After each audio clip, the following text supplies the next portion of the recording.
Hello, everyone. Welcome back to yet another political episode. We are back and we kind of have some good news. I always follow up with some not so good news, but some good news. Here are the good news. Now, it seems statewide polling, we've seen a lot of polls where we generally do not know where the general stance lies. Okay, we really don't understand where the general stance lies over here. And what we're seeing right now is we've seen polls come out where we've seen a poll showing Kamala Harris winning Arizona. We've seen um, a poll showing Kamala Harris winning Georgia. And this one happens not to be a tie, but this one's right here. And then you got a poll seeing, in this case, the big absurd Michigan poll, and that again, the Bloomberg Morning Consult poll is somewhat to be very sketchy. Bloomberg, yeah, not really accurate. This has a 4 point margin of error, which is pretty concerning. So, uh, other than that, you'll have more of that changing when you go from there. You got a Nevada poll. Then again, a 5 point margin of error. New Hampshire poll, lots of margin of error in New Hampshire. But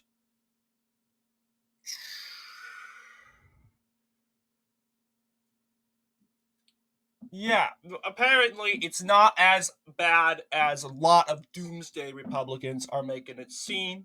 However, I am always the person that says, hey, we should never ever downplay anything. And if we are, it seems that we're downplaying. It seems like we're downplaying.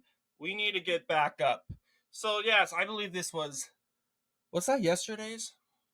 Well, no, I think that was yesterday's, but no, it isn't yesterday's. But yes, we're keeping it going in Pennsylvania, a key state that we need to win in order to win the election. So, Pennsylvania, I'm concerned about Michigan, and our efforts are put in place to intend to flip Michigan, and that's what we intend to do. So going forward, there, yes, it's a little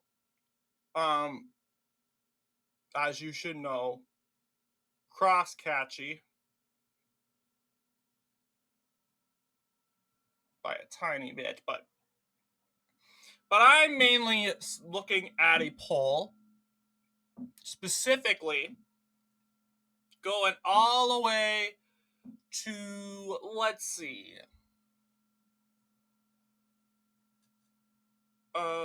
yeah, she won another Wisconsin poll. Congratulations. We're looking at the states of California and Oregon today, and you know what? They might not. It looks like right here. Well, actually, they're not. I think they just added it here. But yes, you'll see these two polls. This poll came from Hoffman Research. It shows Kamala Harris just 4 points, or 4 points, it seems, behind Donald Trump. This seems to be the only poll between the two as we speak. But we're going to kind of look at that poll and kind of decide what is a Kamala Harris 4 point victory for her look like. There's also the poll from California going all the way up. You're going to see California. Yes, it 38 to 47. This is okay. This one's an old poll. Old poll. There was another poll prior. The poll needs to be added. But yes, Wikipedia is being slow. But we're gonna go ahead and predict the two coastal states. The one state of Oregon, which a lot of people say, in theory, it's libertarian. But because you have cities like Portland, and which in I would say inhabits a lot of socialist Marxist elites. There's also you get a much more of a blue state. There's also Salem and other areas. You'll see politically, west of the Cascades, it's more liberal off the coast. East of the Cascades, it's more conservative. But the problem is, not much people live over here. So it doesn't really matter how well we do over here, and we have half of these areas blue. If they already win half of this area, it's guaranteed that they would win the state. Well, not all the time. We've seen in some cases where Republicans have won the state of Oregon, whether they be a rhino. Like, let's see. An example on how, on one election, and this happens to be a rhino who won this election. You probably know who I'm thinking about right now.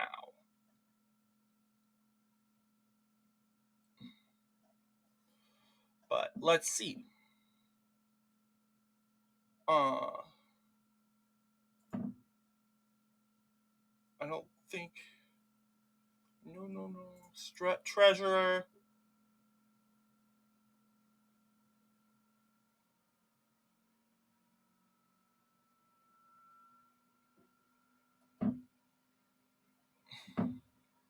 Senate, House of Representatives, Attorney Gen. Okay, let's just go back 2018. Because there was an election.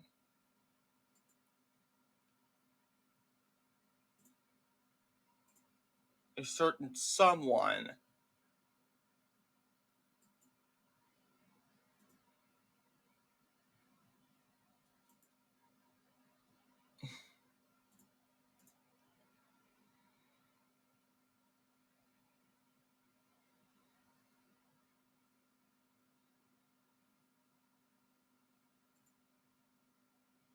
come on. I know she was in here.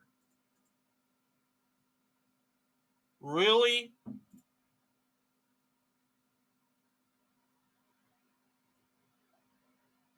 Oh, I think she was from Washington. If that is the case, that makes sense. Never mind. I just realized the rhino I'm thinking about is from Washington. When that election,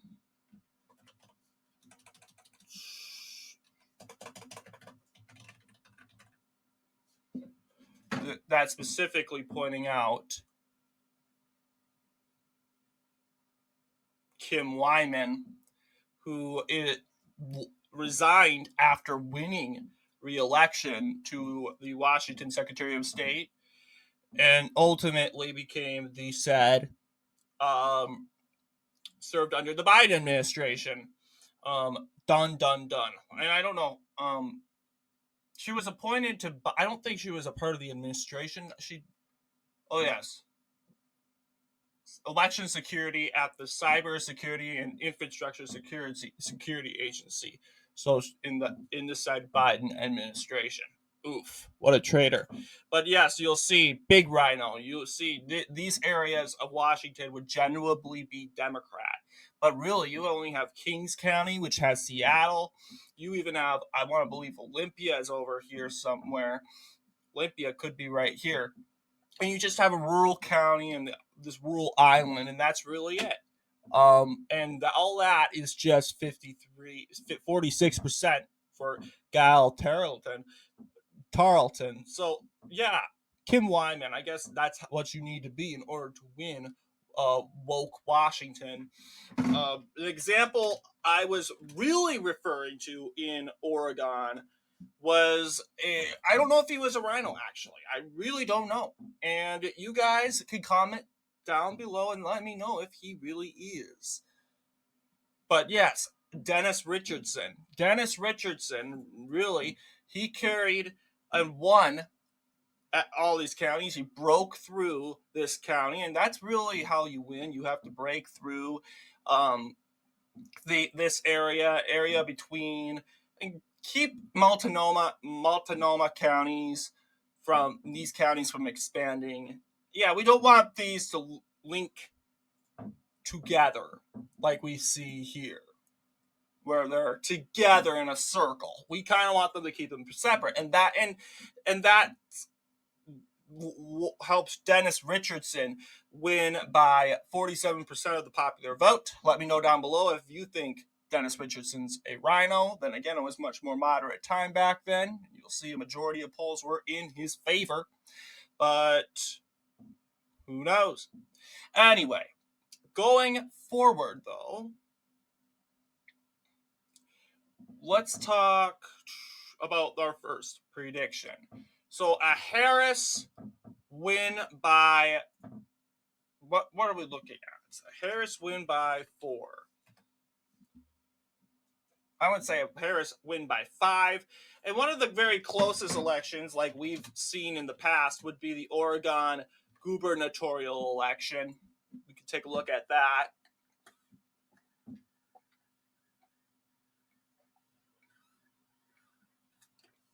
In fact, Tina Kotek actually won this election by 46, like 3 points, over 3.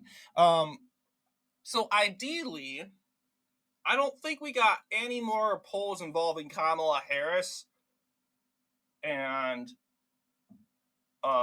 Trump, except for the 4-point match. But looking at this, right, the state of the race right now, this is what I think it's probably going to look like. Harris pretty much picks up the same said amount of states as Kotek of counties, and it looks like the same results as the 2016 treasurer election, I want to believe. Yeah, it's only this county, and really it's about how much of these people are out and voting. Richardson did very well of getting people out and voting on the West Cascades. And that's what Republicans really need to do. Go over the mountains, and it's hard to do so. Go over those mountains that divide the state and start campaigning. And you start off with easy areas, which would be areas around between these areas. So yes, I do think, like, ideally that that would be an example. I also think this right here would be Democrat. Would this be Democrat? Looking at previous state results from a year ago, let's see. 56%. This was barely going for Democrats, so we can say that's going for Trump. This one's going for Trump too. I'm not sure if I should give this one.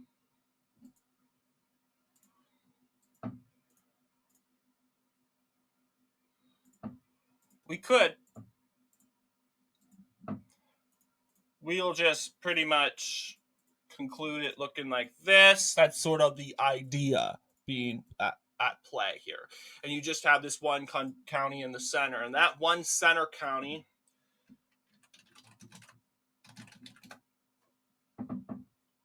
is, let's see, Deschutes County. And that's a county of 198,000 people.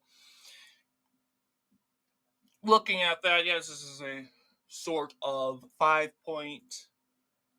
So I'd expect I would expect Harris to pick that county up, kind of rural with interest. And with that said, what's the changes and differences compared to the previous maps? Well, we got this county out of the way. And supposedly it gets more intense from there. But let's see how 2016 went. Yeah, it was different when this county wasn't in the way. But let's just say we'll have this county get out of the way for now, and this is kind of what it looks like. Harris wins 8 counties, however, still wins the state of Oregon.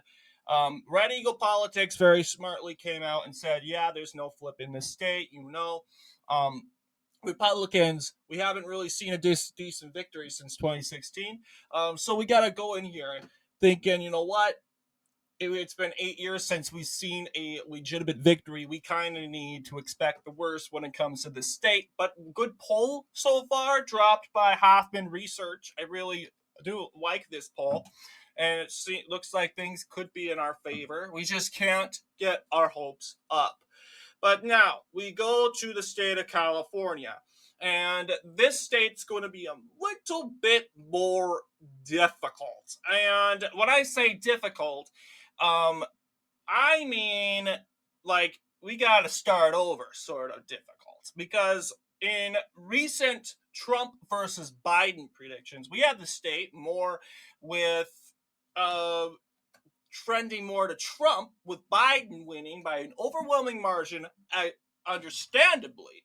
But now we have a native Californian in this race. Someone that, and you don't even have these sad parts here, so it really is hard to understand. So my question is, looking at the election results from 2022 will ultimately help us determine what it's probably going to trend. So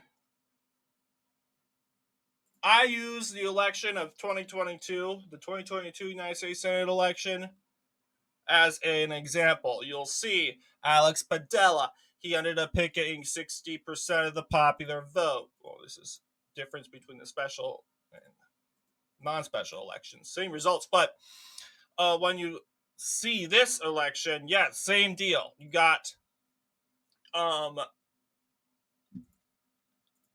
this is what I think personally what it would kind of come out to look like. 60%, not really big. And I want to believe that's in let's see here. And if it's different, I pretty much am confident to say, you know what, that looks pretty much safe to say. That's kind of what I expect the race to look like. Yeah, it's 21-21. Exactly. Only question is, will Harris rise up further because of that? I don't necessarily know. I, for now, want to say this is what I intend for it to look like. So what this would look like is we have the West Coast, which basically solidifies who's going to win and who isn't going to win. Whoever wins the majority of the coast, along with the land taken anywhere, wins the election. But yes, West Coast does determine who's the winner. And you'll see here, we got multiple counties here. You got Nevada County, Alpine County. Okay, this is the Democrats. You'll see Hispanic areas, Riverside, San Bernardino, and you got Fresno counties. I still want to believe these counties would still go in favor for not Kamala Harris, but for Trump. He hasn't won these counties before. But looking at previous results, that I pretty much want to, and looking at results at the 2022 elections, we haven't seen Fresno or San Bernardino, and along with Orange County and along with the county of Riverside, these counties, Orange, Riverside, San Bernardino, and Fresno counties, they voted Republican in all these elections. I believe there were like 10 or 12 elections, and they all voted Republican. Yes, Orange, San Bernardino, Fresno, Riverside did vote in favor for the abortion protection ballot measure, but this didn't really involve a party sort of deal. The major thing, the most important thing, though, it's that we look at, that's a good sign for to knowing that Orange County, Riverside, and San Bernardino, and Fresno counties are in our favor. We say that knowing because they voted in two major elections. They voted in the Senate election. You'll see. Here's our results here. And they voted in the governor's election. Same results, like voted here. So they voted in those two important elections. Voted against two powerful people. They even voted against the said lieutenant governor, and of course the attorney general and the state secretary after that. So this is pretty much our prediction of the night. We could do Washington, but we didn't get a poll from Washington. And maybe until then, maybe we'll do another deep state blue analysis. But this is what we're looking at now. 59 counties for Trump, 35 counties for Kamala Harris. So what do you guys think? Let me know down below, and as always, I will see you all in the next political episode.